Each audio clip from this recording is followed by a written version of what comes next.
Bismillahirrahmanirrahim. Assalamualaikum warahmatullahi wabarakatuh. Alhamdulillah, alhamdulillahi hamdan yuafi ni'amahu wa yukafi'u mazidah. Asyhadu an la ilaha illallah wahdahu la syarikalah wa asyhadu anna Muhammadan abduhu wa rasuluhu la nabiyya wa la rasula ba'dah. Allahumma salli wa sallim wa barik ala sayyidina Muhammadin ibni Abdillah wa ala alihi wa ashabihi wa man tabi'ahum bi ihsanin ila yaumis sa'ah, amma ba'd. Allahumma la sahla illa ma ja'altahu sahla wa anta taj'alul hazna idza syi'ta sahla. Allahumma anfa'na bima 'allamtana wa 'allimna ma yanfa'una wa zid wa barik lana fi ilmina bi rahmatika ya arhamar rahimin. Subhanaka la ilma lana illa ma 'allamtana innaka antal alimul hakim. Shadaqallahul azim. Mudah-mudahan seluruh rangkaian ibadah kita seluruhnya dalam limpahan rahmat, berkah serta ridha dari Allah Subhanahu wa taala. Amin ya rabbal alamin. Yang saya hormati DKM Masjid Komatsu ini ya, dan seluruh jamaah sholat zuhur yang dirahmati Allah. Saat imam takbiratul ihram, engkau ada di mana? Inilah tema yang sampai kepada kami untuk sama-sama kita membahas pada kesempatan siang hari ini. Untuk menjawab dari tema ini, yang paling tahu jawabannya adalah kita sendiri. Saat imam takbiratul ihram, kamu ada di mana? Ya, dua kemungkinan. Yang pertama, memang sengaja untuk menunda-nunda panggilan Allah sehingga sampai imam sudah takbiratul ihram pun kita tidak segera berangkat menuju tempat sholat. Na'udzubillah, khawatir yang pertama ini termasuk ke dalam golongan orang-orang yang munafik. Karena kata Quran, a'udzubillahi minasyaitonir rajim, innal munafiqina yukhadi'unallaha wa huwa khadi'uhum wa idza qamu ilas sholati qamu kusala yuraunan nas wa la yadhkurunallaha illa qalilan. Di orang munafik itu mencoba menipu Allah, tapi ternyata dia yang tertipu oleh Allah. Allah tidak bisa ditipu. Dan ciri orang munafik, kalau dia sholat, dia malas untuk mendirikan sholatnya. Jadi kalau ditanya orang munafik itu sholat atau enggak, Pak? Sholat.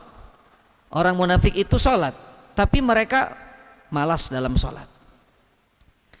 Makanya orang munafik yang paling membuat mereka malas dalam sholat adalah dua waktu sholat, yaitu sholat subuh dan sholat isya. Kenapa? Karena ada hubungan dengan kata setelahnya, yuraunan nas. Orang-orang munafik itu semangat sholatnya kalau dilihat oleh manusia.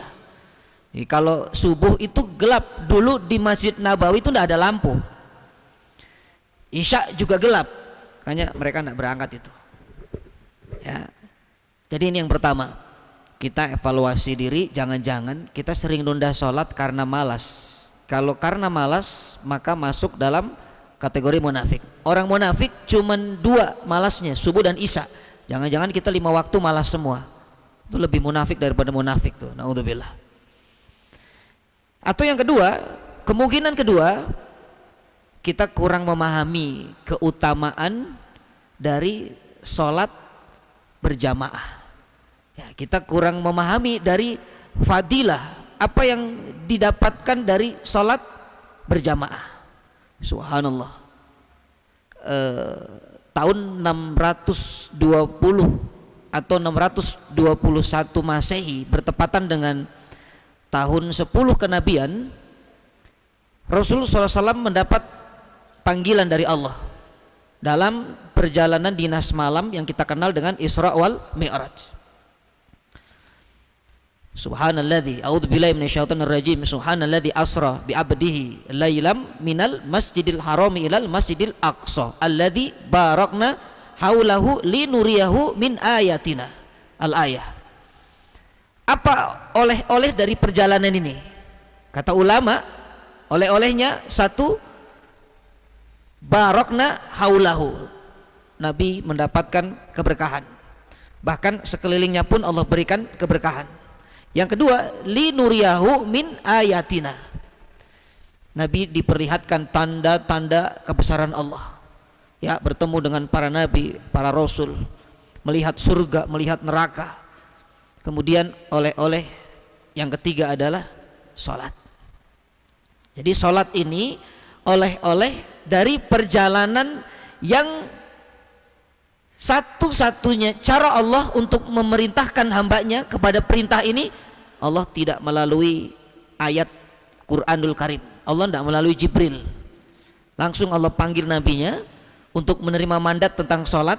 Maka Allah tidak pernah meremehkan perkara sholat. Allah saja tidak pernah meremehkan perkara sholat. Dari mana dalilnya? Dari cara Allah memberikan perintah tentang sholat. Kalau ada atasan, ada perintah kepada bawahan, perintahnya ini perintah yang nggak main-main, Pak. Ini nggak bisa diwakilkan, dia harus menghadap ke saya. Kenapa? Atasan ini nggak mau meremehkan tugas yang diberikan. Sama. Jadi kalau Allah tidak meremehkan tentang perintah sholat yang diturunkan kepada kita, lalu kita yang menerimanya seolah-olah menganggap sholat ini hal yang remeh dan biasa, maka kita mungkin kurang memahami apa fadilah daripada sholat. Subhanallah.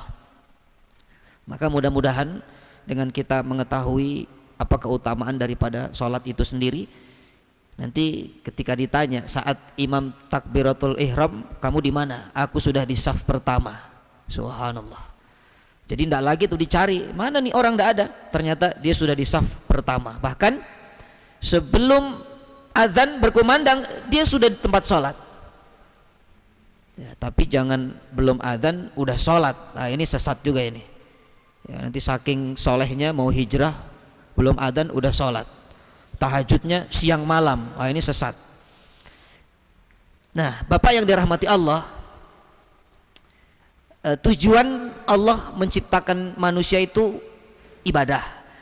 Dan tujuan akhir yang harus kita kejar dalam beribadah kepada Allah, ketika kita kembali kepada Allah, husnul khatimah.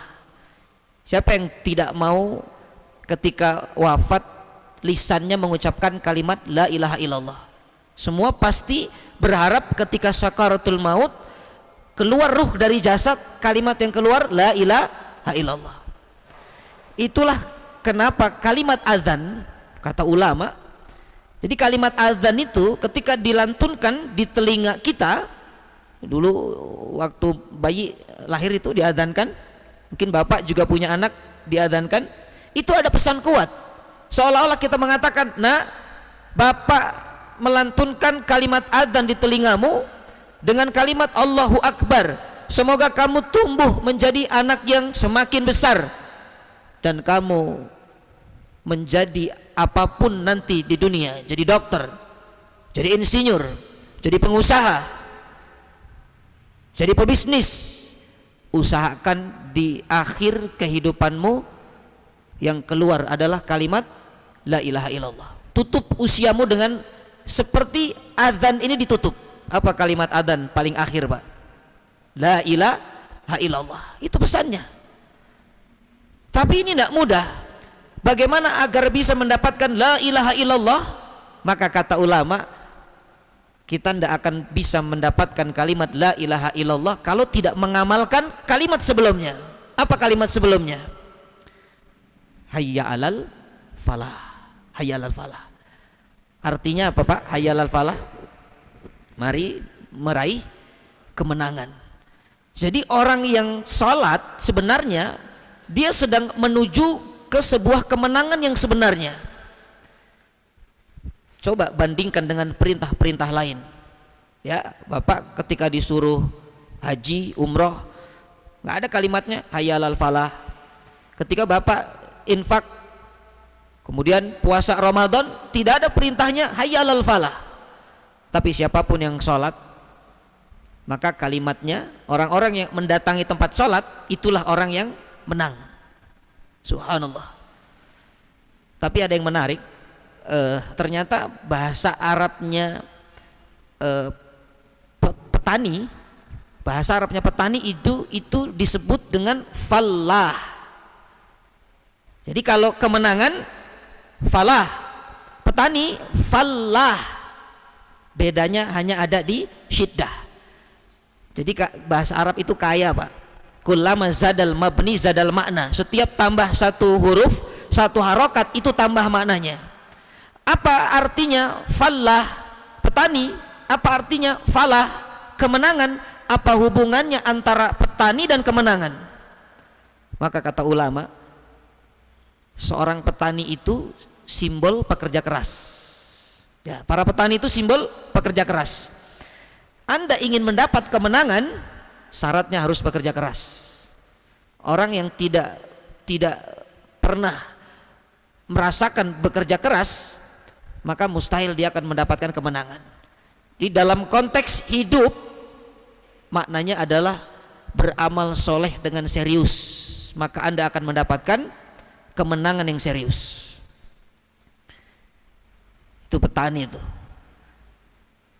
Coba petani itu kalau kerja keras, Pak, syaratnya dikatakan petani itu kerja keras, syaratnya dua. Satu, dia benar dalam menanam, dia benar dalam memelihara. Jadi cara tanamnya benar, cara memeliharanya benar. Maka yang dihasilkan adalah kesuksesan, ya, hasil dari pertaniannya, sukses panen dia. Makanya dalam beramal soleh, kaidahnya dia benar cara beramal, ikut kepada tuntunan Rasul SAW, dan dia benar cara memelihara amal. Yang paling susah itu bukan beramal soleh, tapi memelihara amal soleh, itu yang susah. Nah, tapi tidak mungkin kita mendapatkan falah kalau kita tidak mengerjakan kalimat sebelumnya. Ini kata ulama. Apa kalimat sebelum falah itu? Hayya 'alas sholah. Sholat, Pak. Jadi orang-orang yang mendapat kemenangan, syaratnya dia harus bisa melakukan apa yang Allah perintahkan. Dalam hal ini adalah sholat. Kalau sudah sholat, baru dapat kemenangan. Nanti kalau sudah mendapat kemenangan, kemenangan yang sebenarnya ada di akhir kehidupan kita, yaitu kalimat la ilaha illallah. Makanya kata Quran, faman zuhziha anin nari wa udkhilal jannah faqad faz. Siapa yang terbebas dari neraka, dia masuk ke dalam surga, itulah orang yang sukses. Jadi ternyata sholat ini efeknya sangat luar biasa. Subhanallah. Ada satu cerita seorang ibu, dia bangunkan anaknya sholat subuh. Nak, bangun nak, sholat subuh nak. Tapi anaknya tidak bangun. Ibu ini meninggalkan anak itu, lalu ibu ini sholat subuh. Selesai sholat, anaknya dibangunkan kedua kali, ternyata belum bangun juga. Lalu ditinggal saja sudah merasa cukup dibangunkan, tapi tidak bangun juga. Dan anak itu bangun ketika hari sudah siang. Dia protes kepada ibunya, ibu, kenapa aku nggak dibangunkan? Aku hari ini ada ujian kampus. Karena aku bangun siang, aku tidak bisa lagi mengikuti ujian kampus. Apa kata ibunya? Nak, mohon maaf, ibu tidak peduli lagi dengan ujian duniamu, karena ibu sudah melihat engkau gagal dengan ujian akhiratmu. Subhanallah. Jadi inilah betapa pentingnya sholat, ya, untuk kehidupan kita. Pertanyaan kedua sekarang, apakah nabi-nabi dahulu sholat? Jawabannya, nabi-nabi dulu juga sholat. Betapa agungnya sholat. Nabi Adam itu ketika turun di hadapan Ka'bah, Nabi Adam fasalla rakaataini. Ya, falamma ihbatu Adam ilal ard, ketika Adam turun ke bumi, fa shalla rakaatain. Adam salat 2 rakaat. Nabi Ibrahim apakah salat? Salat. Nabi Ibrahim ketika mengevakuasi Ismail dan Hajar alaihissalam ke kota Mekah yang tak bertuan, tandus, kering, Nabi Ibrahim bahkan doanya Rabbana Rabbi ja'alni muqimas shalah wa min dzurriyyati Rabbana wa taqabbal du'a. Salat. Rasulullah sallallahu alaihi wasallam sebelum ada perintah Isra wal Mi'raj, karena Isra wal Mi'raj tahun 10 kenabian. Apakah Nabi salat? Nabi salat. Ya ayyuhal muzammil qumil laila illa qalila. Hai orang-orang yang berselimut, ya bangun di malam hari itu, tunaikan salat walaupun tidak banyak. Ya, auzid alaihi. Ya, atau dikatakan atau tambahkan ya, sedikit atau banyak, atau tambahkan dengan bacaan Quran dengan tartil.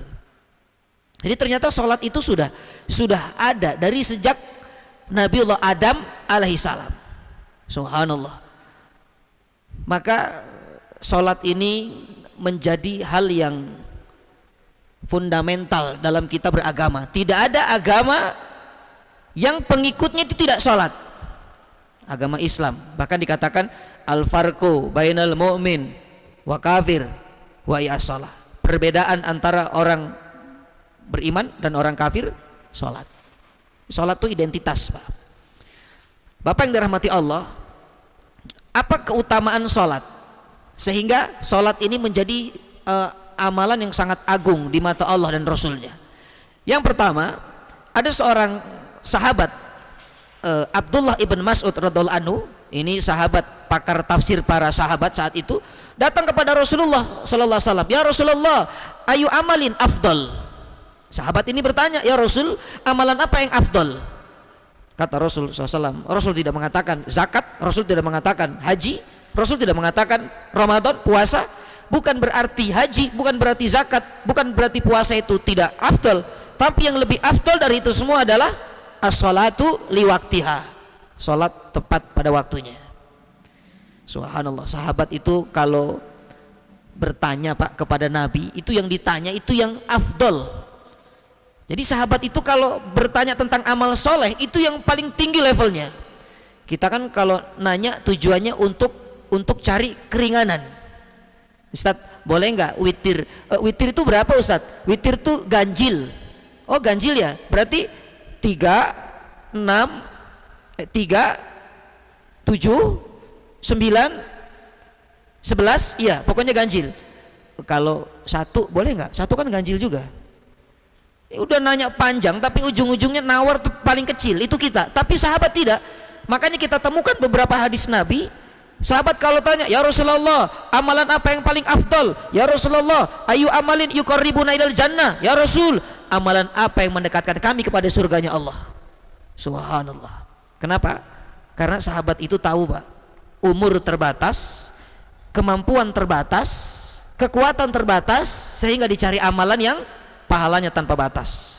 Itu amalan-amalan yang istiqamah. Maka kata Nabi, yang paling afdol sholat di awal waktu.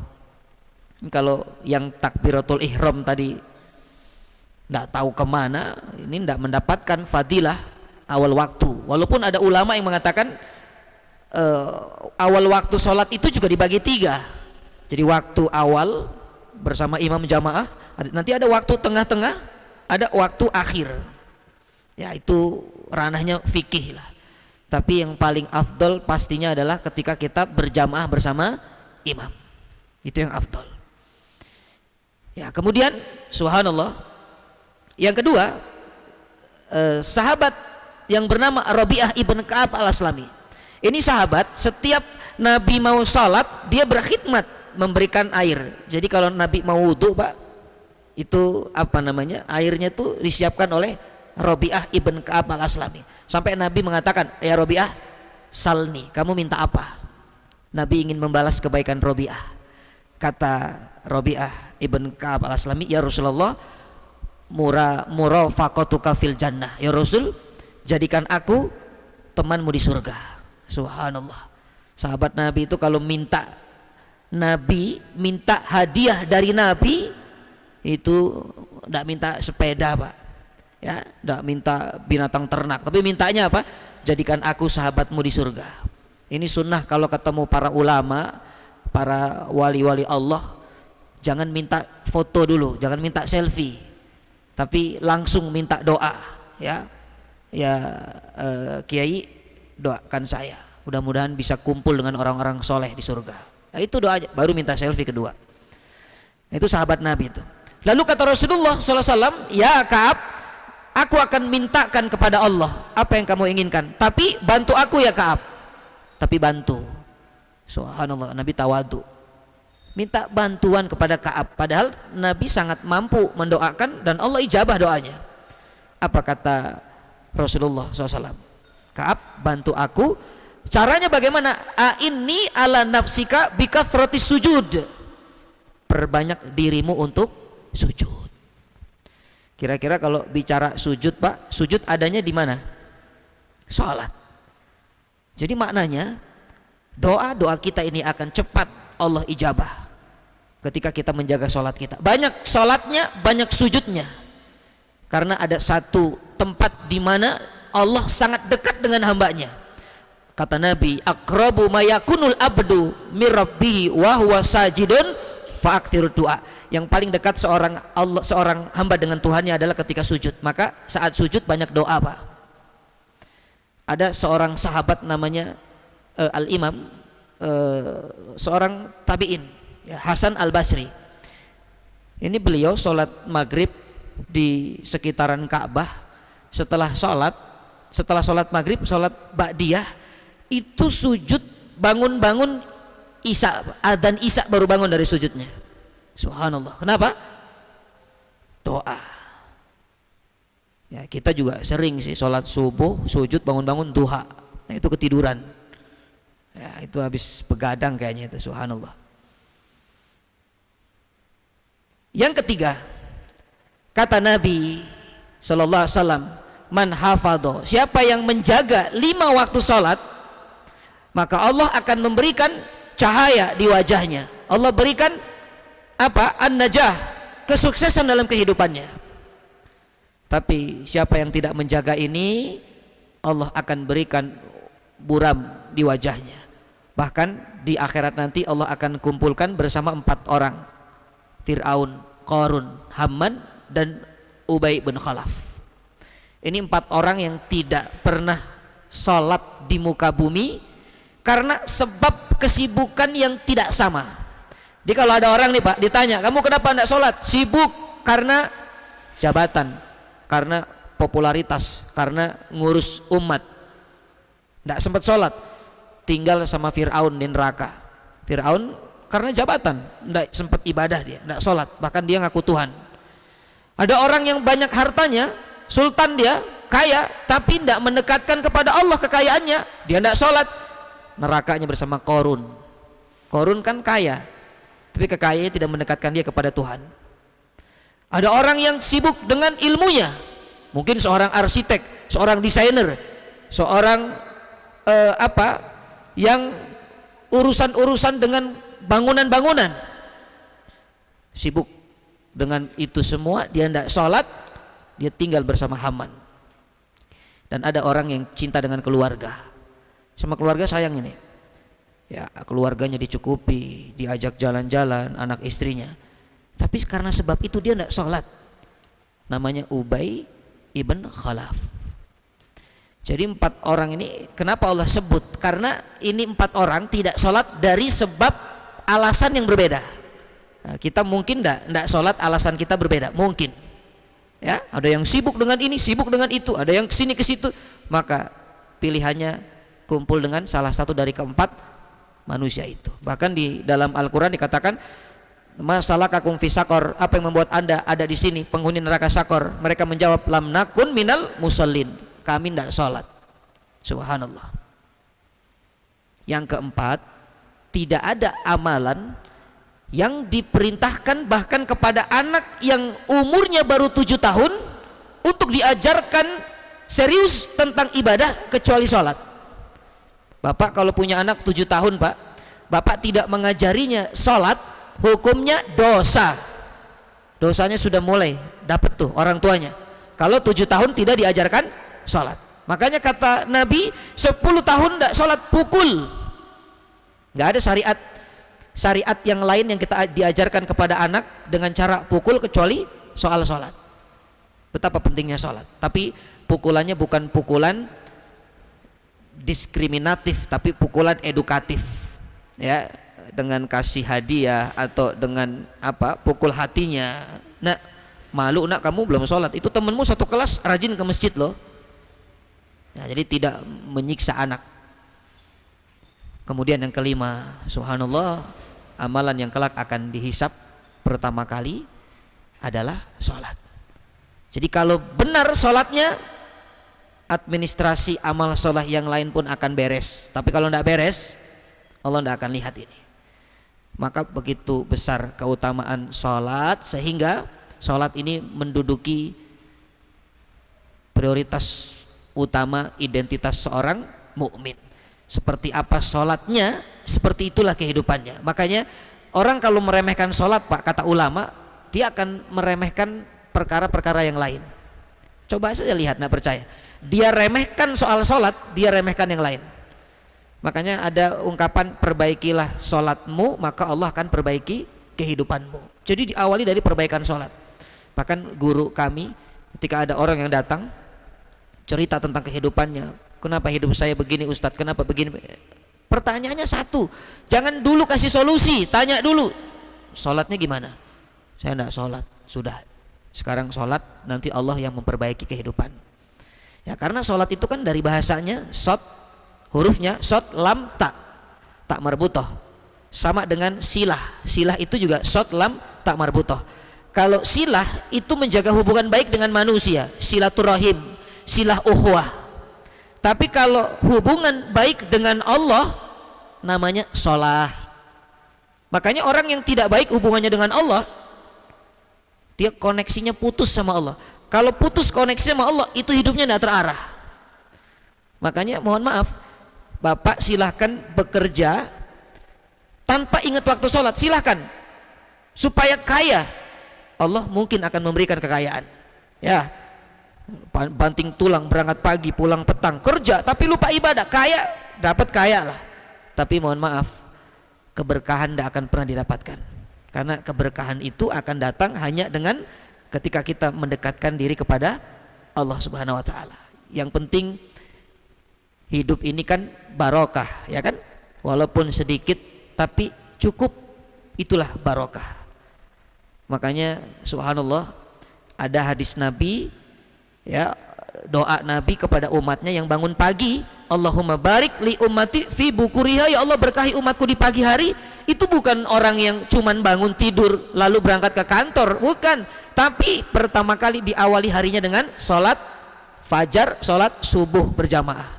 Itulah yang dikatakan umat yang barokah. Itu kalau bangun tidur dia tidak ke masjid, tidak sholat, bahkan takut terlambat ke kantor, berangkat ke kantor, maka mohon maaf, dunianya mungkin Allah akan berikan sesuai dengan kadar kuota yang sudah Allah tentukan, tapi keberkahan Allah tidak akan berikan. Makanya sholat ini dahsyat sekali, khususnya adalah sholat berjamaah. Ihtitam, penutup kisah yang saya dapatkan dari para ulama, kenapa sholat di awal waktu itu sangat dianjurkan, Pak, supaya kita ini tidak tertinggal jamaah. Keuntungan sholat berjamaah itu akan menyempurnakan kekurangan sholat itu sendiri. Kalau dianalogikan seperti air, dalam madhab Imam Asy-Syafi'i, Pak, kalau wudu syaratnya itu 2 kullah, ya, syarat air 2 kullah. Nah, kalau air itu terkena najis, ya, terkena najis, airnya sedikit, boleh enggak airnya untuk wudu, Pak? Airnya enggak sampai 2 kullah, terciprat najis, boleh enggak untuk wudu? Enggak boleh. Itu air sudah terkena najis, mutanajis namanya. Nah, caranya bagaimana supaya najis itu hilang? Nggak usah dibuang, Pak, airnya. tapi tambah lagi kuota airnya, diperbanyak lagi kuotanya, sehingga karena sebab banyaknya air itu najis itu hilang, yang najis itu tumpah keluar, ganti yang baru, terus berputar. Maka kata ulama, sholat itu semakin banyak jamaah yang ada akan semakin mengeluarkan kotoran-kotoran dalam sholat. Kekurangannya itu hilang, Pak. Makanya paling banyak jamaah datang itu kotoran-kotoran sholat itu hilang, kekurangannya hilang. Allah sempurnakan karena sebab berjamaah. Itu yang pertama. Jadi yang bacaan-bacaan sholatnya belum baik, ya. Kalau sholat sendiri belum khusyuk. Kadang-kadang kita kan suka tidak khusyuk kalau sholat sendiri. Ini rakaat ketiga apa keempat ya? Padahal sholat subuh kan cuma 2. Maka untuk menjaga itu, ayolah jamaah, sudah jamaah. Subhanallah, itu yang pertama. Dari sisi kesempurnaan itu lebih sempurna daripada sholat sendirian. Yang kedua, dari sisi pahala, subhanallah, dari sisi pahala itu dahsyat, Pak. Ya, kita sering dengar dari perkataan para ulama 27 derajat. Ya, itu kalau digambarkan derajatnya, Pak, ada seorang salafus saleh, saat itu dia menerima tamu ba'da isya. Qadarullah dia belum sholat isya memang. Jadi mungkin dia pulang dari safar, dia ke rumah, ada tamu datang. Itu saking enaknya ngobrol, tiba-tiba sudah malam. Tamunya pamit pulang, ya, dan dia belum sholat isya. Subhanallah, ini ya sebenarnya orang ini karena memang menghormati tamu, juga perintah Nabi kan, man kana yu'minu billahi wal yaumil akhir fal yukrim dhaifah. Nah, singkat kisah, ini tamu pulang, dia keliling ke kompleknya, dia cari orang hanya untuk menemaninya sholat berjamaah. Dia cari orang, tapi orang tidak ada yang bangun. Ini sudah malam, orang sudah tidur. Ya sudahlah, untuk mengganti sholat jamaahnya, dia sholat 27 kali sholat isya. Itu kali 4 berapa rakaat itu, Pak? Ternyata selesai 27 kali dia sholat isya, dia tidur. Dalam tidurnya dia mimpi. Apa mimpinya? Dia naik kuda, dia mengejar rombongan kuda yang ada di depannya. Jadi dia dia naik kuda itu di belakang, rombongan berkuda juga ada di depan. Itu lebih banyak. Dia kejar, semakin dia kejar kok semakin jauh tidak terkejar. Bahkan orang yang di depan itu berkata kepada dirinya, "Fulan, kamu mau mengejar kami ya? Kamu tidak akan pernah bisa mengejar kami walaupun sholat isyamu 270 kali." Subhanallah. Jadi yang di depan itu orang-orang yang sholatnya berjamaah. Dia tidak bisa mengejar walaupun diganti 27 kali sholat isya. Itulah dahsyatnya sholat berjamaah. Ya, maka wasiat Nabi itu pernah sakit, Pak, tidak bisa ke Masjid Nabawi, hanya melihat dari jendela rumahnya, dilihat, Nabi tenang. Apa yang membuat Nabi tenang? Karena Nabi melihat pemandangan sahabatnya sudah sholat berjamaah. Alhamdulillah, sahabatku sudah sholat berjamaah. Itu Nabi tenang.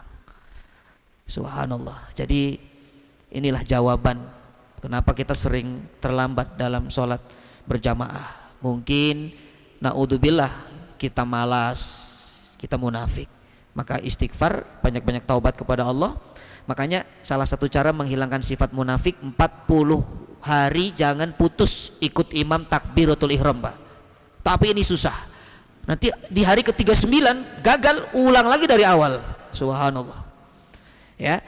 Maka ini mudah-mudahan bisa menambah hazanah. Ya, pastinya untuk al-fakir sendiri, sama-sama kita perbaiki sholat kita. Semoga Allah memperbaiki juga kehidupan kita. Amin ya rabbal alamin. Jazakumullah khair ala husni istimaikum. Karena keterbatasan waktu, wallahi bariku fikum. Ada tanya jawab? Saya kira cukup ya. Sama-sama kita sempurnakan dengan kafaratul majlis. Subhanakallahumma wa bihamdika nasyhadu an la ilaha illa anta nastaghfiruka wa natubu ilaika. Jazakumullah khair. La husni istimaikum, lakum minal buat doa. Wallahi bariku fikum. Assalamualaikum warahmatullahi wabarakatuh.